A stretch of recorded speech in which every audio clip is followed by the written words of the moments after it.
Siapa yang sangka serangan virus corona efektif memukul ekonomi Cina? Dari awal saya tidak bergeming menyatakan bahwa virus corona adalah biological warfare, perang biologi yang diluncurkan Amerika terhadap Cina.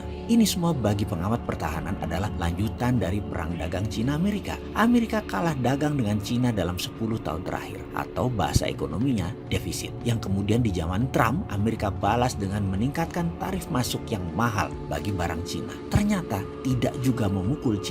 Kemudian Cina melemahkan yuannya sedikit sebagai counternya. Lalu apa yang dilakukan Amerika? US juga melemahkan nilai dolarnya. Namun sekali lagi itu tidak memukul ekonomi Cina. Lalu dilanjutkan dengan serangan terhadap Huawei yang mau menguasai jaringan 5G. Di mana kalau Cina menguasai 5G, maka berakibat kekuatan ekonomi Amerika berkurang hingga 7% atau lebih dari 900 billion dolar per tahunnya. Apa yang terjadi? Akhirnya Cina mengalah. 5G mulai ketemu titik temunya. Namun masih Amerika versi Trump kurang puas. Trump ingin 2 kali menjadi commander in chief di Amerika. Maka digebrak lagi dengan serangan yang melumpuhkan ekonomi Cina, virus corona. Sebagai catatan, perang dagang adalah awal perang militer. Itu saya ulang berkali-kali. Kalau perang dagang menang, perang militer tidak berlanjut. Namun kalau belum menang-menang juga, pasti diserang lagi. Dan salah satunya adalah coronavirus ini. Ini adalah war tool. Ini adalah alat perang selanjutnya. Sebagai unsur melindungi segenap tumpah darah Indonesia,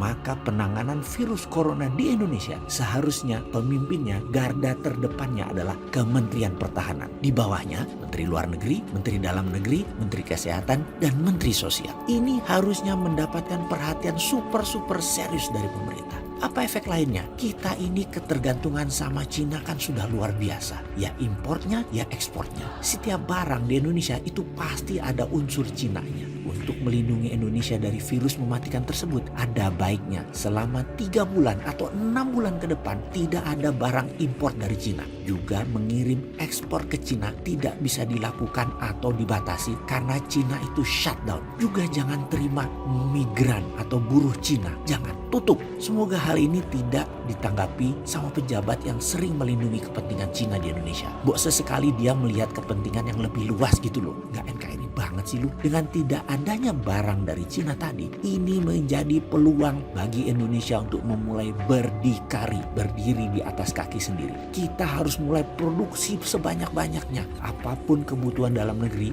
harus kita produksi sendiri. Banjiri UKM dengan modal untuk memproduksi kebutuhan tersebut. Ini sekali lagi peluang. Kalau lagi begini masih mikir investasi asing, masih mengutamakan asing, bilang Indonesia nggak ada modal, nggak punya uang, perlu asing, apalagi asing. Ini yang komentar tidak NKRI banget. Coba sekali lagi kita mau dengar mana suara kalian yang nggak NKRI itu.